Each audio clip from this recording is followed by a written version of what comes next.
नगरपालिका नगरपंचायत निवडणुकीनंतर विरोधी पक्षांकडून अपेक्षित प्रतिक्रिया पाहायला मिळाली। ईव्हीएमची सेटिंग, पैशाचा पाऊस, सत्तेचा गैरवापर असे पठडीतील आरोप विरोधकांकडून केले गेले।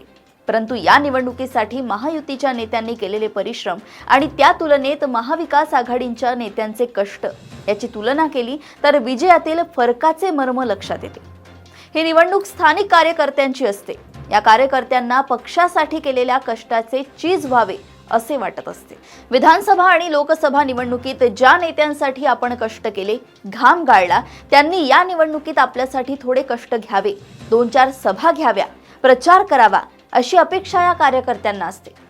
कार्यकर्त्यांच्या या अपेक्षांचा विचार केला तर महायुतीच्या नेत्यांनी आपल्या कार्यकर्त्यांसाठी घेतलेले कष्ट आणि महाविकास आघाडीच्या नेत्यांचे या कार्यकर्त्यांकडे झालेले दुर्लक्ष सहजच डोळ्यात भरण्यासारखे आहे।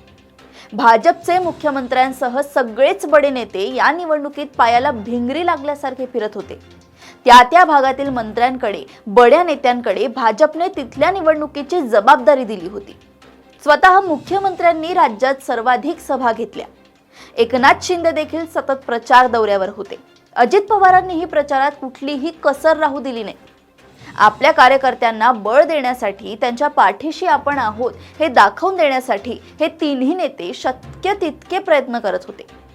दुसरीकडे या निवडणुकीत उद्धव ठाकरे मुंबई सोडून बाहेर फारसे फिरकलेच नाही। शरद पवार गटाचे नेतेही फारसे सक्रिय दिसत नव्हते।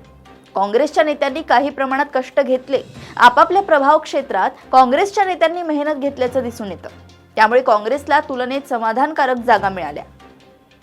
वॉर्डाचे, छोट्या भागाचे प्रतिनिधित्व करणारे हेच नेते, कार्यकर्ते लोकसभा, विधानसभा निवडणुकीत मोलाची भूमिका बजावत असतात। या स्थानिक नेत्यांना, कार्यकर्त्यांना वाऱ्यावर सोडण्याची प्रवृत्ती शेवटी पक्षाची ताकद खच्ची करणारी ठरते। महाआघाडीच्या नेत्यांनी या निवडणुकीच्या प्रचारात तेवढ्याच हिरिरीने भाग घेतला असता तर कदाचित आज जितका दारुण पराभव त्यांना पत्करावा लागलाय तितका तो दारुण राहिला नसता। अशाच घडामोडी व अपडेट सोबत पुन्हा भेटूया देशोन्नती संपादकीयमध्ये। बघत रहा देशोन्नती। नमस्कार।